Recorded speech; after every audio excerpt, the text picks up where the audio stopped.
생각하시고 판단하실는지 모르겠습니다. 시골 농부가 있었는데 그에게는 하나밖에 없는 아들이 있었습니다. 그 해에 올해 작년에 우리가 경험했던 것처럼 태풍이 불고 홍수가 심하게 나서 저수지 못뚝이 터져버리고 그 일로 인하여서 이 시골 농부의 돼지 우리에 돼지 새끼 한 마리가 그 물에 떠내려 가기를 시작했습니다. 그때 그것을 지켜본 그 시골 농부의 외아들이 그 돼지 새끼를 구출하기 위해서 그 불어난 물에 뛰어들었고, 돼지 새끼는 건졌지만은 그 아이는 결국 죽고 말았습니다. 돼지 새끼 때문에 그 아들이 죽은 거죠. 시골 농부의 외아들이 죽은 거죠. 그의 아버지가 땅을 치고 가슴을 치고 흐느껴 울면서 하는 말, 이 바보 같은 자식아, 돼지 새끼가 뭐라고, 돼지 새끼가 뭐라고, 이 바보 같은 자식아, 그렇게 절규를 했습니다. 그 말 사람들, 그 아버지의 비통에서 우는 울음소리를 들으면서 같이 눈물을 글썽이며 하는 말, 맞아, 돼지 새끼가 뭐라고, 이 바보 같은 놈아, 그렇게 말을 했습니다. 저도 그랬습니다. 바보 같은 놈이라고. 그렇다면 여러분, 하나님의 하나밖에 없는 외아들, 그 외아들들이 죄악된 세상에 내려와서 오셔서는 죄악에 빠져버린, 죄악의 홍수에 떠내려가는 그 죄인들을 구원하시기 위해서, 구출하시기 위해서 십자가에 죽으셨다. 이 사건은 여러분 어떻게 생각하고 이 사건에 대해서는 어떤 판단을 하시겠습니까? 사람들은 예수를 바보라고 해야 될 것입니다. 바보 중에서도 상바보라고 그렇게 말하는 것이 타당할 것입니다. 우리가 돼지 새끼보다 나은 점이 별로 없어요. 그리고 우리 죄인들을 위해서 사람 중에 한 사람이 아니고 하나님의 하나밖에 없는 외아들, 하나님이 희생을 당하셨다. 아무짝에도 필요 없는 상바보들, 버르지 못하도 못한 우리 인생들을 위해서 그렇게 하셨다. 상바보죠. 저는 돼지 새끼를 사랑하여서 죽은 농부의 외아들의 죽음은 영락없이 바보의 행위였다고 봅니다. 여러분들도 아마 동일한 생각을 하시겠죠. 제가 이 농부의 아들의 죽음을 바보의 죽음이다, 바보짓이다 라고 여기는 것은 돼지 새끼 때문에가 아닙니다. 돼지 새끼를 위해서 네가 죽어야 되나? 돼지 새끼이기 때문에 농부의 아들의 죽음은 바보의 죽음이다, 이렇게 여기는 것이 아닙니다. 살아남은 돼지 새끼는 감사할 줄 몰랐습니다. 살아남은 돼지 새끼는 주인의 외아들의 죽음을 전하지도 않았습니다. 살아남은 돼지 새끼는 주인의 외아들의 죽음이 자기를 그토록 사랑해서 죽은 죽음이라고 단 한 번도 말하지 않았기 때문입니다. 우리 하나님의 외아들 예수 그리스도, 그분은 우리를 위해서 죽어주셨어요. 우리의 죄악을 홀로 감당하시고 저주의 십자가에서 죽어주셨어요. 어떻게 보면 바보의 짓이고 바보 중에서도 상바보라고 할 수가 있겠지만 저는 그렇게 생각하지 않습니다. 살아남은 죄인들, 버르지보다도 못한 죄인들, 예수로 인하여서 죄 용서받고 예수로 인하여서 구원받은 자들, 하나님의 사랑을 깨닫고 그 예수께 감사하고 예수가 우리를 사랑해서 내 대신 죽어 죽으신 것이라고 이렇게 선포하고 전하고 고백하고 간증하고 그렇게 사는 한 예수의 죽음은 절대로 헛된 바보 행동이 아니었음을 믿습니다. 예수님의 행동이, 예수님의 십자가의 죽으심이 바보와 같은, 상바보와 같은 그와 같은 행동이 되지 않도록 예수님의 행동이 감사하고 주님의 사랑을 선포하고 바로 우리의 죄 때문에 우리 주님께서 저렇게 죽으신 것이라고 우리는 고백하며 살아야 될 줄로 믿습니다. 수없이 사탄은 우리에게 늘 와서 고자질을 할 것입니다. 그의 죽음이 어떻게 전 인류의 죽음이 될 수가 있느냐고. 단지 예수도 자기의 죄 때문에 죽은 것이라고, 바보여서 그렇게 희생을 당한 것이라고 수없이 고자질을 할 수도 있을 것입니다. 그러나 내가 적어도 살아남았다는 것, 우리가 이렇게 살아서 지금 예배하고 하나님을 찬송하고 하나님의 나라를 소망하고 살 수 있다는 이 사실 자체만으로라도 우리는 사탄의 전략에 넘어가서는 안 될 줄로 믿습니다. 오늘 새벽에 십자가의 영성 회복 시간이지만 오늘 새벽에 특히 여러분들이 한 단어를 기억해야 될 것은 이루심입니다. 한번 다 같이 한번 따라 하시기를 바랍니다. 이루심. 첫날 뭐였습니까? 첫날 변환 또는 변화. 두 번째는 뭐였나요? 교환. 잘하셨습니다. 세 번째는 뭐였습니까? 뭐라고요? 섭리. 자, 변환. 그 다음에 두 번째는 교환. 세 번째는 섭리. 오늘 넷째 날입니까? 예, 오늘 넷째 날은 뭐라고요? 이루심. 오늘 본문을 보게 되면 사탄의 전략에 예수님이 어떻게 대처하고 있나, 사탄의 아주 교묘한, 정말 지독하리만큼 교묘한 전략에 예수님께서 어떻게 대처하고 있나 하는 것을 살펴보도록 하겠습니다. 먼저 40절 보도록 합니다. 시작. 이르되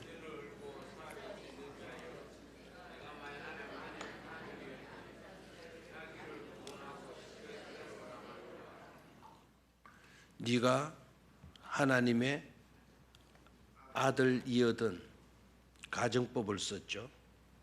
벌써 여기에서 사탄의 전략이 보이잖아요. 에덴 동산에 그 뱀이 들어와서 유혹할 때도 만일이라는 단어를 써요. 가정법을 써요. 예수님의 십자가 달린 이 사건에서도 마귀가 와서 만일이라고 하는 말로 씁니다. 가정법을 씁니다. 하나님의 아들이거든. 만일이 왜 거기에 들어갑니까? 예수님은 하나님의 아들이시잖아요. 동의를 하시면 아멘을 하시면 좋겠는데, 만일 하나님의 아들이거든. 만일이 필요 없어요. 가정할 필요가 없어요. 예수님은 바로 하나님의 아들이시잖아요. 하나님의 아들이거든 자기를 구원하고 십자가에서 뭐하라 그랬습니까? 내려오라 그랬어요. 십자가에서 내려와 봐라. 네가 하나님의 아들 맞거들랑 내려와 봐라. 봐라. 못 내려오고 있잖아.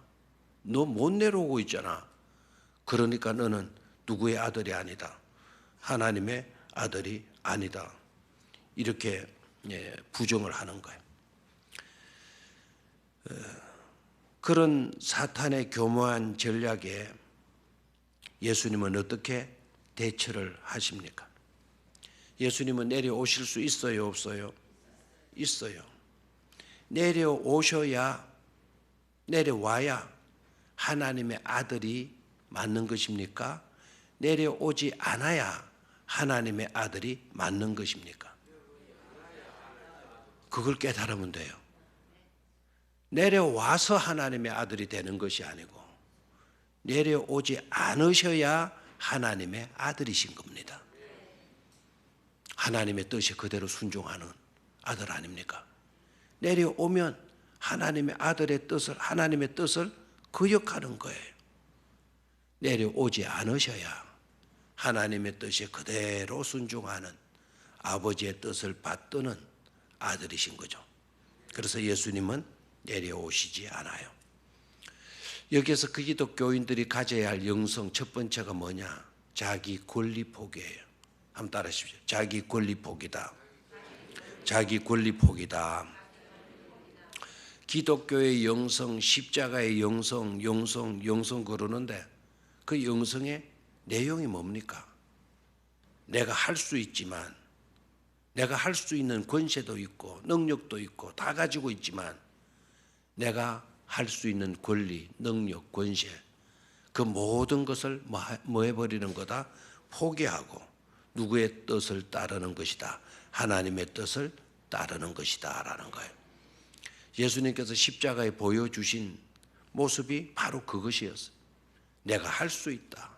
내가 내려갈 수도 있다. 그러나 나는 내려가지 않는다. 왜? 하나님의 뜻이 내가 십자가에 못 박혀서 피 흘려 죽고 그래야 많은 백성들이 살게 되어지는 것이 누구의 뜻이기 때문에? 아버지의 뜻이기 때문에. 아멘입니까? 두 번째로 40절 뒷부분을 계속해서 보도록 하겠습니다. 한 번 더 보도록 하겠습니다. 시작.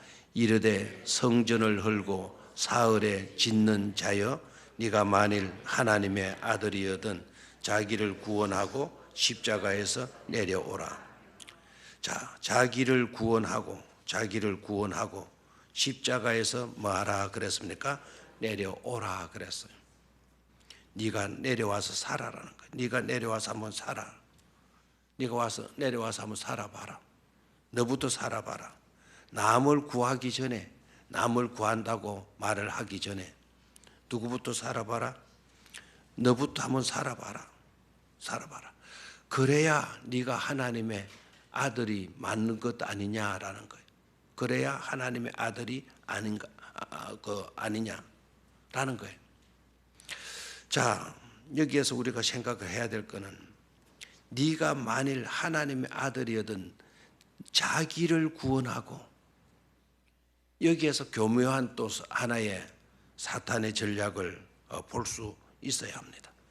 남을 구원하고 정작 자기를 구원하지 못하면 그건 하나님의 자녀의 모습이 아니지 않느냐는 거예요. 자, 여기에서도 뭐가 들어있어요? 속임수가 들어있죠. 여기에도 아주 교묘한 속임수가 들어가요. 이기주의의 본성을 건드리고 있는 거예요. 너부터 살아야지. 네가 살아야지. 네가 살고 남을 구원해야지. 네가 죽고 어떻게 남을 구원할 수가 있냐. 너부터 살아. 이기적인 본성이 우리 모두에게 다 깔려 있어요. 나부터 살아야지. 내가 먹고 나부터 기운을 차리고 나부터 살아야지. 자식들 생각할 필요가 없다. 이웃 생각할 필요가 없다. 이기적인 본성이 우리 모두에게 다 깔려 있죠. 그런데 예수님은 내려오셔요? 자기부터 살고 인류를 구원하시기 위해서 내려오시나요? 내려오시지를 않는 거예요. 능력이 없어서 내려오시지 않는 것이 아니죠. 예수님은 이런 사명을 갖고 있는 거예요. 내가 차라리 죽고 너를 살리겠다는 거예요. 자신은 죽고 남을 살리기 위한 것이 예수님의 삶의 목적이었던 거 아닙니까? 아멘입니까? 그래서 내가 살고 나부터 살아야지가 아니고 그런 세상 논리예요. 그건 마귀의 꾀임이에요. 예수님은 내가 죽고 너는 살아야 돼. 아멘입니까? 나는 죽고 너는 뭐 해야 돼? 살아야 돼. 다 같이 시작. 나는 죽고 너는 살아야 돼. 이것이 누구의 삶의 모습이다? 예수 그리스도의 삶의 모습이다는 거예요. 내가 죽고 너는 살아야 돼. 아멘입니까? 기독교의 십자가의 영성 두 번째가 뭐냐? 나는 죽고 너는 뭐 해야 돼요? 살아야 돼. 아멘. 안 나올 줄 알았습니다. 너는 죽고 나는 살아야 돼. 여기 아멘 한다니까요. 다시 한번 얼떨결에 한 거를 생각하고요. 이제는 그런 사람이 없기를 바라요. 너는 죽고 나는 살아야 돼. 놈의 이거 깜짝 놀라네. 나는 죽고 너는 살아야 돼. 내가 손해 보고 너는 덕 봐야 돼. 아멘입니까? 나는 덕 봐야지. 너는 손해 보든지 말든지 나는 덕 봐야지. 아멘입니까? 아니죠. 나는 손해를 보더라도 너는 뭘 봐야 된다고요? 덕을 봐야지. 이게 누구의 철학입니까? 예수님의 철학이에요. 우리는 그 영성을 닮아야 될 줄로 믿습니다. 그래서 내려와 봐라 그러면 우리가 믿겠다 그랬죠. 다시 한번 봐요. 40절 맨 끝 부분 뭡니까? 40절 몇 절이죠? 42절을 봐요. 그가 남을 구원하였으되 자기는 구원할 수 없도다. 그가 이스라엘의 왕이로다. 지금 십자가에서 내려올지어다. 그리하면 우리가 뭐 해야겠다 그랬습니까? 믿겠노라. 자, 어떻습니까 여러분? 어제 저녁에도 말씀을 좀 드렸지만 내려와 봐라. 너의 능력을 좀 나타내 봐라. 그러면 우리가 믿겠다. 네가 하나님의 아들이라는 것을 우리가 믿겠다 그랬어. 예수님이 내려오시게 되면 저 무리들이요, 수많은 무리들이 하나님의 아들이라는 것을, 자신이 하나님의 아들이라는 신분을 가졌다라는 것을 믿겠다는 겁니다. 그러면 내려오실 법 하지도 않습니까? 내려와야 돼요. 내려오지 않아야 돼요. 내려오면 믿겠다 그러는데요. 그 믿음을 주기 위해서 저 수많은 무리들, 그릇되게 살고 있는 저 무리들을 위해서 저들이 믿겠다 그러니까 내려와 주시면 되지 않겠어요? 왜 안 되죠? 생각을 해봐요. 내려오면 믿겠다 그랬어요. 예수님이 십자가에서 내려오면 그 예수를 믿을 필요 있나요? 십자가에서 예수님이 내려와요. 죽지 아니하고 살아서 내려와요. 그 예수를 믿겠노라. 그러면 믿겠노라 그랬는데 그런 예수를 하면 우리는 안 믿어도 돼요. 오히려 안 믿어도 돼요. 아멘입니까? 깨달아집니까? 내려와서 믿겠노라. 그런 나라면 너희들 나를 믿을 필요가 없어. 내려가지 말아야 되는 이유는 내려가서는 안 돼. 내려가지 않는 나를 믿으라는 거예요. 내려가지 않고 있는 나를 믿어라. 내려가지 않는 나가 바로 하나님의 아들의 증거다라는 거예요. 아멘입니까? 사탄의 교묘한 전략에 우리 주님께서는 철저하게 하나님의 뜻을 이루시는 것을 볼 수가 있죠. 자기의 신분을 부정해요. 너는 하나님의 아들이 될 수가 없다. 하나님의 아들의 신분을 부정하는 그와 같은 일들 속에서도 예수님은 하나님의 뜻을 이루심으로 하나님의 아들이신 것을 증명하고 있는 것 아닙니까? 자기 권리를 포기해 가면서까지 하나님의 아들의 감당해야 될 그와 같은 일들을 감당해 가시고 있지 않습니까? 우리는 그런 영성을 닮아야 될 줄로 믿습니다. 마지막 세 번째로 43절로 내려갑니다. 43절 시작. 그가 하나님을 신뢰하니 하나님이 원하시면 이제 그를 구원하실지라. 그의 말이 나는 하나님의 아들이라 하였도다 하며. 자, 여기에서도 잘 보셔야 돼요. 그가 하나님을 뭐 한다 그랬나요? 누가 하나님을 신뢰한다 그래요? 예수님이 하나님을 신뢰하니 하나님이 가만히 있겠느냐? 하나님을 신뢰하는 사람을 하나님이 가만두겠느냐? 하나님이 원하시면 이제 그를 뭐 하실지라? 구원하실 것 아니냐? 하나님을 신뢰하는 사람인데 하나님께서 그렇다면 이제 그를 구원하실 것이 아니냐? 그의 말이 나는 하나님의 아들이라 하였도다. 하나님이 신뢰하는 그 누구가 아니고 하나님이 신뢰하는 하나님의 아들이라고 말하지 않았느냐? 그 아들이 이렇게 죽어가고 있는데, 그런 아들을 우리가 십자가에 못 박아 놓고 있는데 하나님이 뭐하고 계시느냐? 하나님이 구원해 주시지 않겠느냐? 라고 나오고 있는 거예요. 사탄은 어떤 것을 노리고 있는 거 하니까 하나님과 예수님과의 관계성을 의심하도록 만드는 거예요. 하나님과 예수님과의 관계성을 의심할 뿐만 아니라, 의심하게 만들 뿐만 아니라 파괴시키고 있는 거예요. 이게 사탄의 전략이죠. 사탄은 모든 관계성을 깨트리는 게 사탄의 뭐다? 전략이다라는 거예요. 좋았던 관계가 깨어지는 거예요. 사탄이 들어오게 되면 하나님과의 관계도 끊어지고, 나와 너와의 관계도 끊어지고, 나와 나 자신과의 관계도 끊어지고, 나와 자연과의 관계도 끊어지게 되는 거예요. 왜요? 사탄의 전략이 그러하기 때문에. 심지어 예수를 십자가에 박아놓고도 사탄은 이와 같은 전략을 지금 펼쳐가고 있는 거예요. 십자가에 예수를 박아놓고도 지금까지. 또 십자가에서 보게 되게 되면 그 십자가 상에서 사탄의 전략이 구체적으로 드러나고 있는 거예요. 왜? 십자가에까지 사탄이 전략을 펴고 있으니까.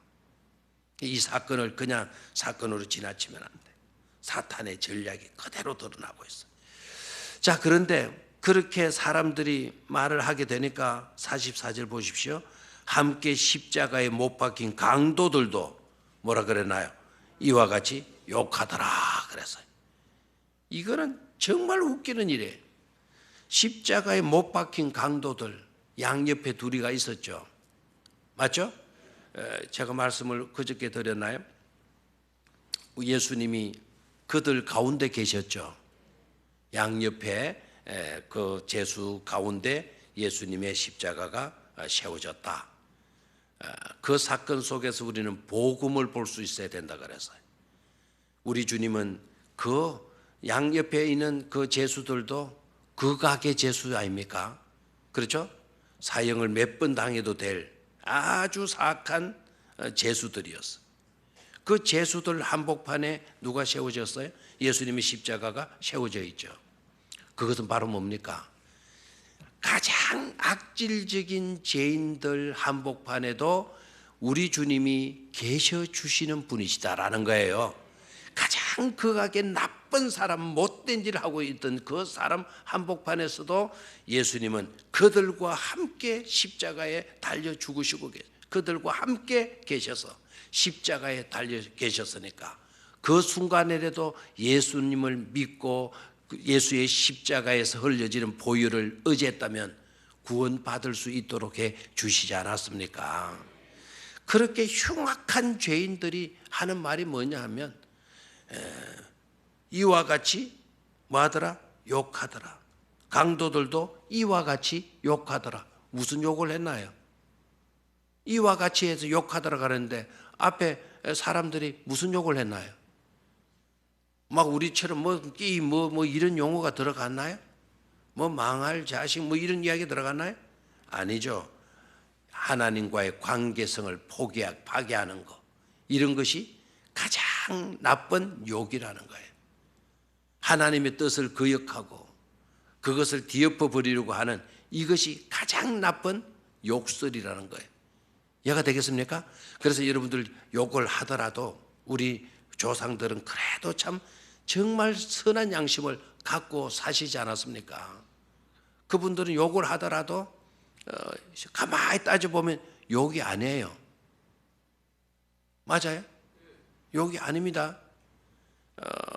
한번 욕이 갑자기 생각이 안 나는데, 이 썩어, 그다음 말을 할까요 말까요? 이 썩어 뭐를 한 인간아 그래요. 사람은 죽으면 썩지요. 그게 무슨 욕입니까? 썩어 뒤질 인간아. 뭐 욕 아니죠. 근데 가만히 살펴보면 욕이 아니에요. 근데 이런 욕은 하지 말아야 돼. 이 저주받을 자식아. 이 저주를 받을 자식아. 이런 욕들은 절대로 하면 된다 안 된다? 그건 절대로 해서는 안 돼요. 천벌을 받을 놈아. 천벌을 받을 놈아는 욕입니까 아닙니까? 천벌을 받을 놈아 하나님이 무섭지 않느냐? 그런 뜻으로 그런 말은 심판적인 의미를 가지고 있는 그런 말이기 때문에 정신 차리라는 거죠. 하나님은 뭐 하십니까? 심판하시죠. 자, 하나님과 아들과의 뭐를 파괴시키려고 하는 거죠? 관계성을 파괴시키려고 하고 있는 거예요.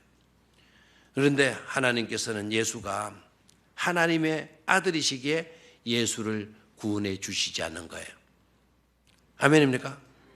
왜요? 하나님은 그 예수를 속죄 제물로 내어 주셨기 때문이죠. 십자가에서 예수를 끄집어 내려버리면 하나님의 뜻이 사라지게 되는 거예요. 독생자를 주신 것은 바로 우리의 속죄 양으로, 속죄 제물로 우리 주님을 주신 것 아닙니까? 그래서 십자가에 속죄 제물로 매달아 놓으신 것이죠. 하나님이 구원하면 안 돼요. 하나님의 아들이시기 때문에 하나님은 예수를 십자가의 속죄양으로 두신 줄로 믿습니다. 우리는 하나님의 뜻을 생각하고 그 뜻을 철저하게 예수 그리스도께서 뭐해 가셨다? 이루어 가셨다라는 거예요. 이사야 53장 4절 6절 제가 읽어드릴게요. 방금 말씀드린 것과 연관지어서 생각해 보십시오. 그는 실로 우리의 질고를 지고, 예수님은 실로 우리의 질고를 지고 우리의 슬픔을 당하였거늘 우리는 생각하기를 그는 징벌을 받아 하나님께 맞으며 고난을 당한다 하였노라. 6절 우리는 다 양 같아서 그릇 행하여 각기 제 길로 갔거늘 여호와께서는 우리 모두의 죄악을 그에게 담당시키셨도다. 여호와께서는 우리의 모든 죄악을 그에게 담당시키셨도다. 아멘. 여호와께서는 우리 모두의 죄악을 누구에게 담당시키셨도다? 십자가에 달린 예수께 담당시키셨도다. 아멘입니까? 하나님의 아들이 아니기에 하나님이 예수를 십자가에서 구출해 내시지 않은 것이 아니고 하나님의 아들이시기에 예수를 십자가에 오히려 두시고 계시는 그 놀라운 사랑, 그 놀라운 비밀을 우리는 깨달아야 될 줄로 믿습니다. 자, 오늘 아침 핵심 단어는 뭐라 그랬나요? 이루심. 사탄의 교묘한 전략, 악랄한 전략 속에서도 예수님은 끝까지 누구의 뜻을 이루어 가셨다? 하나님의 뜻을 이루어 가셨다. 그래서 우리의 모든 죄악을 담당하시고 그 죄악을 사하여 주셨다라는 거예요. 아멘입니까? 이 은총을 깨닫고 기도할 수 있게 되기를 주의 이름으로 축원합니다. 기도하겠습니다. 하나님,